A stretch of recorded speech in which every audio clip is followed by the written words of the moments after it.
For more now on what this election means to Egypt, we're joined live by Ambassador Kurt Volker. He's the executive director at the McCain Institute for International Leadership at the University of Arizona.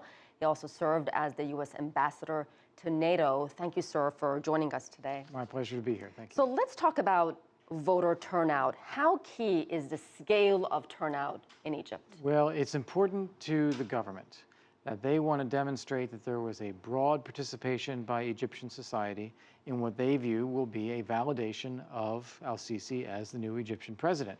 If it's a small turnout, that diminishes the appearance of legitimacy. A big turnout they can use to then claim great legitimacy for this newly elected leader. So if the voter turnout is low once again, can they extend it yet another day? I think there's a limit in terms of appearances. How often can you do this? I mean, what starts to make it look silly?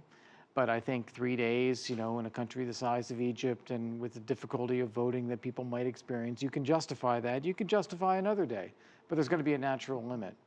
So here's my question to you. I read that people who are not voting might actually be fined if they don't vote. So my question to you is that really a democratic thing to do on a country that wants to be on a path to democracy, to fine people who are not going to go to the polls? Right. No, the whole thing is not democratic. Let's not kid ourselves. So the idea of an election where you ban the most popular opposition party, even if they're extremist Islamists and we have differences of view, that's not going to be a wholly democratic election. The idea that you do this without the growth of other political parties that might represent differences of view, that's also something. The idea that you do this with a military-controlled transitional government where the head of the military is then the main candidate, that's also not a terribly democratic process. So finding people along the way, it's just part of the use of the instruments of democracy to create a veneer of a democratic outcome when it's really very far from it is what we're really seeing in Egypt. So let's talk about Al-Sisi. Clearly, he led the military that ousted Morsi, and we know he can run the military. I was asking another expert the other day, we know he can run the military, but can he create jobs? Can he fix the social issues in the country? Can you bring stability? Well, let's take the optimistic point of view for a second. Egypt does need stability. They've gone through a couple of years in the country. Some stability with a competent government would be a good thing. But then you're never going to solve the problems in Egypt in the long run unless you can create a more inclusive and open society.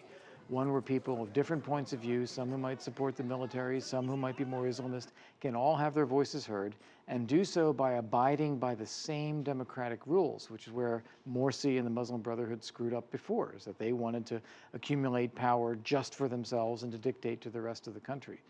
That's not going to work, but neither is a strictly military-run government going to work either. They've got to create a more inclusive way of governing. Let's talk about Muslim Brotherhood. They've been banned.